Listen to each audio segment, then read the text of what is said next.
നമ്മളിന്ന് Wayanad wild life സാഞ്ചുറിയിലാണുള്ളത്. അപ്പോൾ നമ്മളിത് വണ്ടിയൊക്കെ പാർക്ക് ചെയ്യുന്നതിൻ്റെ തൊട്ട് മുകളിലായിട്ടൊരു മരത്തിൽ മലയണ്ണാനെ കണ്ടതാണ്. തളിരിലകളൊക്കെ കഴിച്ചിട്ട് ആളങ്ങനെ മരത്തിലൂടെ ഓടിക്കളിച്ചങ്ങനെ നടക്കുവാണ്.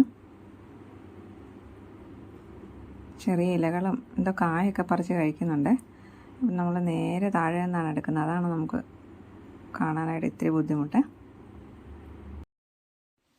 പിന്നെ ഇതേ നമ്മൾ രാവിലെ മുത്തങ്ങയിലേക്ക് വരുന്ന വഴിക്ക് കണ്ടതാണ് കേട്ടോ ഈ ഒരു ആനക്കൂട്ടം. തൊട്ടടുത്ത് തന്നെ ഒരു പാടമുണ്ട്. അപ്പോൾ പാടത്താണ് ഇവർ ഇറങ്ങി നിൽക്കുന്നത്. ഇപ്പോൾ സമയം ഒരു 6 മണി ആയിട്ടുള്ളൂ. അപ്പോൾ രാത്രിയിൽ എപ്പോഴോ വന്നിറങ്ങിയതാണ്. ഇവർ നിൽക്കുന്നതിൻ്റെ തൊട്ടടുത്തൂടെ ഒരു വഴിയൊക്കെ ഉണ്ട് കേട്ടോ. തൊട്ടടുത്ത് വീടൊക്കെ ഉണ്ട്. ആ വീട്ടിലേക്ക് പോകുന്ന വഴിയാണെന്ന് തോന്നുന്നത്. ഈ ഒരു സമയത്തൊക്കെ ഇതുപോലെ ആനയിറങ്ങുവാണെങ്കിൽ ഇവരുടെ കൃഷിയൊക്കെ നടക്കുന്ന സമയത്ത് ഇതിലും കൂടുതൽ മൃഗങ്ങളുടെ ശല്യമൊക്കെ ഉണ്ടാകും. അപ്പോൾ അവരെയൊക്കെ ഓടിക്കുന്നതിന് വേണ്ടിയിട്ട് മരങ്ങളിലൊക്കെ ഏർമാടം കെട്ടിയിരിക്കുന്നത് നമുക്കിതുപോലെ പോകുമ്പോൾ കാണാവുന്നതാണ്. ഈ കാണുന്ന വഴിയിലൂടെയാണ് കേട്ടോ നമ്മൾ സുൽത്താൻ ബത്തേരിയിൽ നിന്നും വയനാട് വൈൽഡ് ലൈഫ് സാഞ്ചുറിയിലേക്ക് വരുന്നത്. അപ്പോൾ ഇവിടെ നിന്നാണ് നമ്മൾ ടിക്കറ്റ് എടുക്കുന്നത്. ടിക്കറ്റ് എടുത്തിട്ട് നമ്മൾ ഈ കാണുന്ന വഴിയിലൂടെയാണ് കാടിനുള്ളിലേക്ക് സഫാരി പോകുന്നത്. അപ്പോൾ ഇവിടെ തന്നെയാണ് നമ്മുടെ എലിഫൻറ്റ് ക്യാമ്പും ഒക്കെ ഉള്ളത് കേട്ടോ. അപ്പോൾ നമ്മുടെ ചാനൽ ആദ്യമായിട്ടാണ് കാണുന്നതെങ്കിൽ ഒന്ന് സബ്സ്ക്രൈബ് ചെയ്ത് വെച്ചോളൂ കേട്ടോ. ഇതുപോലത്തെ വൈൽഡ് ലൈഫ് വീഡിയോസൊക്കെയാണ് നമ്മൾ അപ്ലോഡ് ചെയ്യുന്നത്. ഫസ്റ്റ് ട്രിപ്പ് കാടിനുള്ളിലേക്ക് പോകുന്നത് 7 മണിക്കാണ് കേട്ടോ. അപ്പോൾ അവർ പോയതിന് ശേഷം ആ ഒരു ജീപ്പും ബസ്സും ഒക്കെ തിരിച്ച് വന്നാലായിരുന്നു നമുക്ക് അടുത്ത ട്രിപ്പ് പോകാൻ കഴിയുള്ളൂ. അപ്പോൾ അതിന് വേണ്ടിയിട്ടാണ് നമ്മൾ വെയിറ്റ് ചെയ്യുന്നത്. ബസ്സിനാണെങ്കിൽ ഒരാൾക്ക് 300 രൂപയാണ് വരുന്നത്. പക്ഷേ ബസ്സാകുമ്പോൾ നമുക്ക് ബസ് ഫുള്ളായതിന് ശേഷം മാത്രമേ അവർ പുറപ്പെടുകയുള്ളൂ. അപ്പോൾ നമ്മൾ ജീപ്പ് എടുത്ത് പോകുന്നതായിരിക്കും കുറച്ചുകൂടെ കാഴ്ചകളൊക്കെ കാണാനും പോയിട്ട് വരാനും ഒക്കെ നല്ലത്. നമ്മൾ രാവിലെ തന്നെ വന്ന ടിക്കറ്റൊക്കെ എടുത്തു കഴിഞ്ഞപ്പോഴേക്കും ഫസ്റ്റ് ട്രിപ്പിനുള്ള ആളുകളൊക്കെ പോയി കേട്ടോ. അപ്പോൾ നമുക്ക് 8 മണിയായപ്പോഴാണ് ജീപ്പ് കിട്ടിയത്.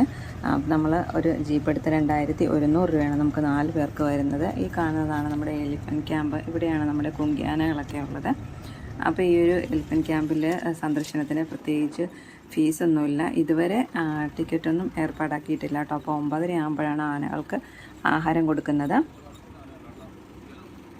ഇതുകൊണ്ട് ഇവിടെ വെച്ചിട്ടാണ് എലിഫൻറ്റ് ക്യാമ്പിലുള്ള ആനകൾക്ക് ആഹാരം കൊടുക്കുന്നത്. അതുപോലെ കുങ്കിയാനകളൊക്കെ ഇവിടെ നിൽപ്പുണ്ട് കേട്ടോ.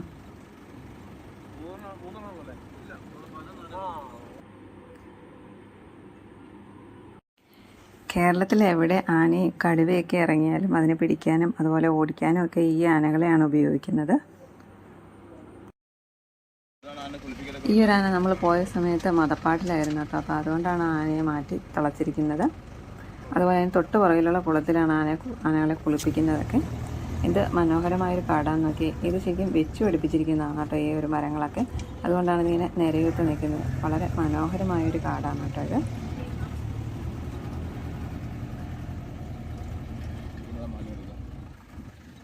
അപ്പോൾ ഈ കാട്ടിലേക്ക് കയറിയിട്ട് നമ്മുടെ ഫസ്റ്റ് സൈറ്റിങ് എപ്പോഴത്തെയും പോലെ തന്നെ മാനാണ്.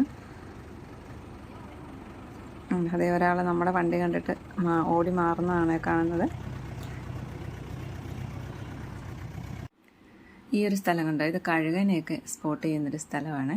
അപ്പോൾ സാധാരണ നമ്മുടെ കടുവയൊക്കെ എന്തെങ്കിലും മൃഗങ്ങളെയൊക്കെ തിന്നിട്ട് ബാക്കി ഇതിൻ്റെ അവശിഷ്ടങ്ങളൊക്കെ കഴിക്കാനായിട്ട് കഴുകൻ ഇവിടെ വരാറുണ്ട്. നമ്മൾ വരുന്നതിന് 2 ദിവസം മുമ്പ് വരെ ഈ ഒരു സ്ഥലത്ത് കഴുകനെ കണ്ടിരുന്നു. പക്ഷെ നമ്മൾ വന്നപ്പോഴൊന്നും കാണാൻ കഴിഞ്ഞില്ല. അതുപോലെ തന്നെ ആനയും പുലിയും കടുവയൊക്കെ കാണുന്ന ഒരു സ്ഥലമാണിത്. നമ്മുടെ നിർഭാഗ്യവശാൽ നമുക്ക് ഈ ഒരു സ്ഥലത്തൂടെ കടന്നു പോയപ്പോൾ യാതൊരു വിധത്തിലുള്ള മൃഗങ്ങളെയും കാണാൻ കഴിഞ്ഞില്ല കേട്ടോ. അപ്പോൾ നമ്മൾ എവിടെ പരിപാടി അവതരിപ്പിക്കാൻ പോയാലും ഇതാണ് സ്ഥിതി. അതിന് തലേദിവസമോ അത് കഴിഞ്ഞിട്ടോ ഒക്കെ ഇഷ്ടംപോലെ മൃഗങ്ങളെ കാണും. നമ്മൾ ചെല്ലുമ്പോൾ ഒരു മൃഗത്തിനെയും കാണാറില്ല.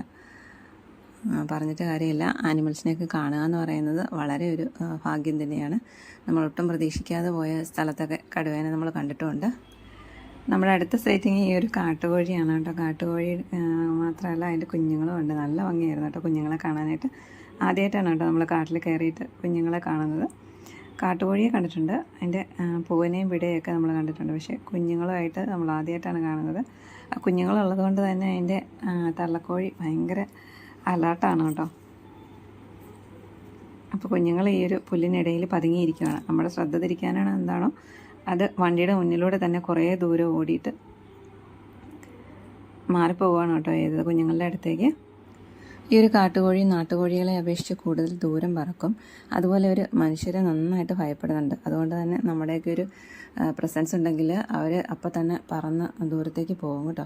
അപ്പോൾ ഇവരുടെ പ്രജനന കാലം എന്ന് പറയുന്നത് ഫെബ്രുവരി മുതൽ ജൂലൈ വരെയാണ്.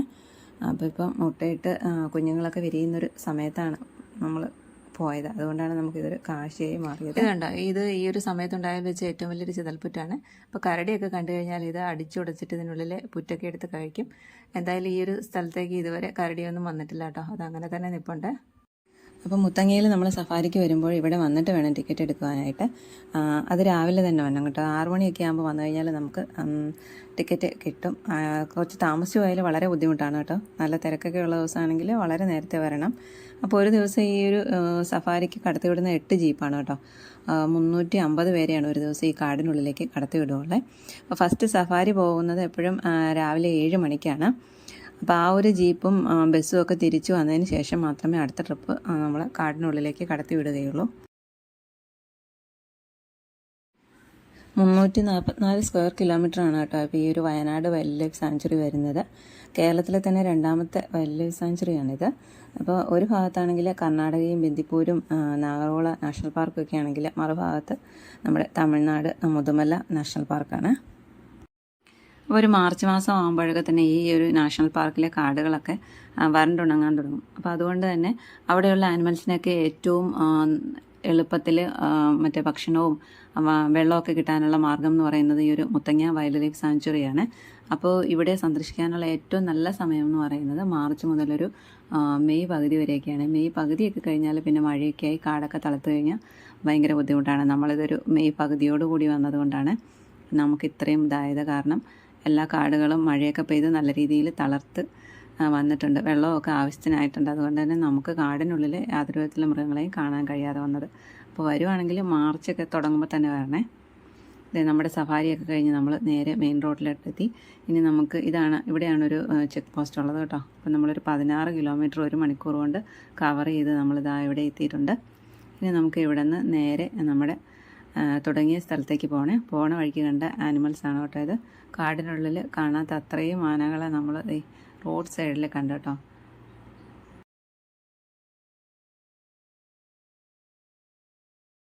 അപ്പം നമ്മുടെ ഡ്രൈവർ ചേട്ടനാണെങ്കിൽ നല്ല രീതിയിൽ നമ്മളോട് സഹകരിച്ചു കേട്ടോ. ഈ ഒരു വിഷ്വൽസൊക്കെ എടുക്കുന്നതിന് വേണ്ടിയിട്ട് കുറേ സമയം നിർത്തി തന്നു. അപ്പോൾ നമ്മുടെ പുറകിലുണ്ടായിരുന്ന ബസ് ഒപ്പം വന്നപ്പോഴാണ് ശരിക്കും സമയം പോയത്. ആ ചേട്ടൻ അറിഞ്ഞത് തന്നെ. 2-3 കുട്ടിയാനകളും പിടിയാനകളും ഒക്കെ ആയിട്ട് വലിയൊരു കൂട്ടമായിരുന്നേ. എന്തായാലും കാടിനുള്ളിൽ ആനകളെ കാണാതെ ഇരുന്നതിൻ്റെ ഒരു വിഷമം അങ്ങ് മാറി കേട്ടോ നമുക്ക്.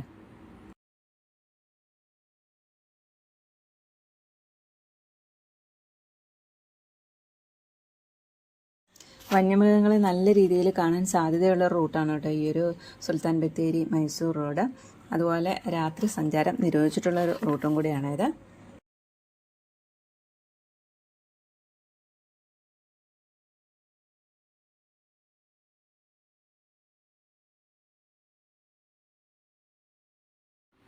കാല് വയ്യാത്ത ഒരാളാണ് കേട്ടോ അത്.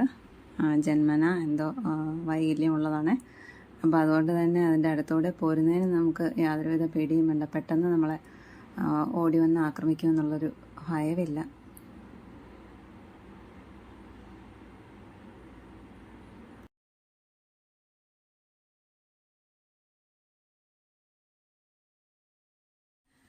$136 കിലോഗ്രാം ഫുഡാണ് കേട്ടോ ഇവർ ഒരു ദിവസം കൊണ്ട് അകത്താക്കുന്നത്. അങ്ങനെ ഫുഡിനും വെള്ളത്തിനും ഒക്കെ വേണ്ടിയിട്ട് അതിൻ്റെയൊക്കെ ലഭ്യത അനുസരിച്ച് പിന്നെ അതുപോലെ ഇണചേരലിനും ഒക്കെ ആയിട്ട് ഇവർ ഒരു സ്ഥലത്ത് നിന്ന് മറ്റൊരു സ്ഥലത്തേക്ക് ഇങ്ങനെ സഞ്ചരിച്ചു കൊണ്ടേയിരിക്കും. അപ്പോൾ ഒരു സ്ഥലത്ത് തന്നെ ഇവരെപ്പോഴും കാണുക എന്ന് പറയുന്നത് അസാധ്യമായിട്ടുള്ളൊരു കാര്യമാണ്.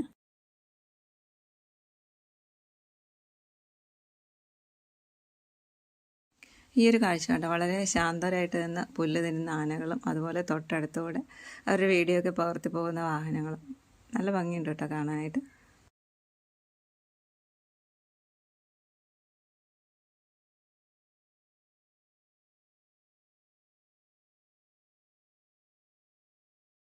പിന്നെ ഇതേ നമ്മൾ ഈ ഒരു സഫാരി സെൻറ്ററിലേക്ക് തിരിച്ചു വരുന്ന വഴിക്ക് കണ്ടതാണ് മാനുകൾ കൂട്ടമായിട്ട് നിന്ന് പുല്ല് മേയുന്നതിൻ്റെ ഇടയ്ക്ക് ഒരു മയിൽ പേലി വിടർത്തി നന്നായിട്ട് നിന്ന് ആടുന്നുണ്ട്. ചുറ്റിനും വേറൊരു പെൺമയിൽ പോലും ഇല്ല കേട്ടോ, മാനുകളാണ്.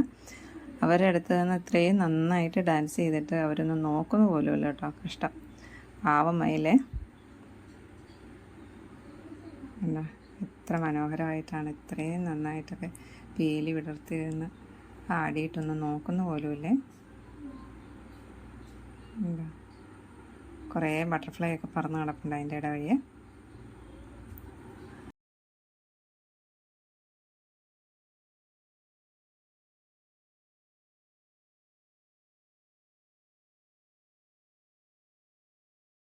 അപ്പോൾ ഈ മയിലുകളുടെയൊക്കെ മീറ്റിംഗ് സീസൺ എന്ന് പറയുന്നത് ഫെബ്രുവരി മുതൽ ഓഗസ്റ്റ് വരെയാണ്. അങ്ങനെയുള്ള സമയങ്ങളിലാണ് കേട്ടോ ഈ ആൺമയിലുകൾ തൂവലുകളൊക്കെ വിടർത്തി പ്രദർശിപ്പിക്കുന്നത്. അപ്പോൾ ഇവിടെ ഭക്ഷണം എന്ന് പറയുന്നത് ധാന്യങ്ങളും പാമ്പുകളും പഴങ്ങളും ചെറിയ എലികളും ഒക്കെയാണ്.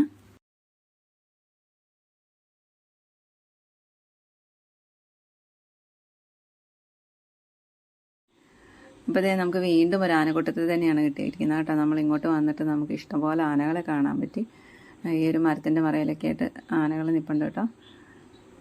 അപ്പോൾ നമ്മൾ പല വീഡിയോസിലും കണ്ടിട്ട് നമ്മുടെ മുത്തങ്ങയിൽ അധികം ആനിമൽ സൈറ്റിംഗ് ഒന്നും ഉണ്ടാവില്ല എന്നാണ് കരുതിയിരുന്നത്. പക്ഷേ കാടിനുള്ളിൽ കണ്ടില്ലെങ്കിൽ നമുക്ക് ഇതുപോലെ ഇഷ്ടംപോലെ ആനകളെയൊക്കെ ഈ റോഡ് സൈഡിൽ തന്നെ കാണാൻ പറ്റി. ഇതൊക്കെ മുത്തങ്ങ വൈൽഡ് ലൈഫ് സാഞ്ചുറിയുടെ ഭാഗമായിട്ടുള്ള കാടുകളാണ്. അപ്പോൾ എന്തായാലും നമ്മുടെ ഈ ഒരു വീഡിയോ ഇവിടെ വെച്ച് അവസാനിപ്പിക്കുകയാണ്. അപ്പം നമ്മുടെ ചാനൽ ഒന്നുകൂടെ പറയുവാണ്, ചാനലൊന്ന് സബ്സ്ക്രൈബ് ചെയ്ത് സപ്പോർട്ട് ചെയ്യണം. അപ്പോൾ വീണ്ടും മറ്റൊരു വീഡിയോയുമായിട്ട് കാണാം. അതുവരേക്കും ബൈ.